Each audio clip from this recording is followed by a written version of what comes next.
1998 പത്മശ്രീ കിട്ടിയ മമ്മൂട്ടിക്ക് തുടർന്ന് അങ്ങോട്ട് പത്മഭൂഷൺ നൽകാതെ തഴഞ്ഞതിന് പിന്നിലും ഇപ്പോ ദാദാ സാഹിബ് ഫാൽക്കെ പുരസ്കാരം നൽകാതിരുന്നതിന് പിന്നിലും വ്യക്തമായ രാഷ്ട്രീയ കാരണങ്ങൾ ഉണ്ട് എന്ന് വിശ്വസിക്കുന്ന ഒരാളാണ് ഞാൻ.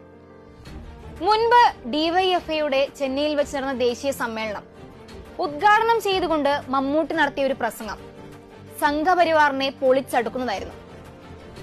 ഗുജറാത്തില് ഡിവൈഎഫ്ഐ ശക്തമായിരുന്നുവെങ്കിൽ ഇങ്ങനെ ഒരു കലാപം നടക്കില്ലായിരുന്നു എന്നാണ് മമ്മൂട്ടി അന്ന് തുറന്നടിച്ചിരുന്നത്.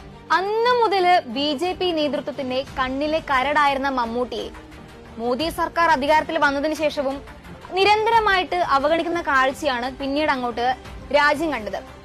അതിന്റെ തുടർച്ചയായിട്ട് മാത്രമേ ഇപ്പോഴത്തെ ഈ അവഗണനയെയും കാണാൻ സാധിക്കുള്ളൂ.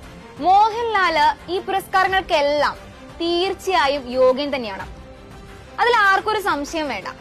എന്നാൽ എന്താണ് മമ്മൂട്ടിയുടെ അയോഗ്യത എന്ന് കേന്ദ്രം വ്യക്തമാക്കുക തന്നെ വേണം. പത്മഭൂഷണോ ദാദാ സാഹിബ് ഫാൽക്കെ പുരസ്കാരമോ കിട്ടിയില്ലെന്ന് കരുതി മാറ്റി കുറയുന്നതല്ല മമ്മൂട്ടിയുടെ മഹത്വം. എല്ലാ പുരസ്കാരങ്ങൾക്കും അപ്പുറം വളർന്ന നടൻ തന്നെയാണ് അദ്ദേഹം, അക്കാര്യത്തിലും സംശയം വേണ്ട.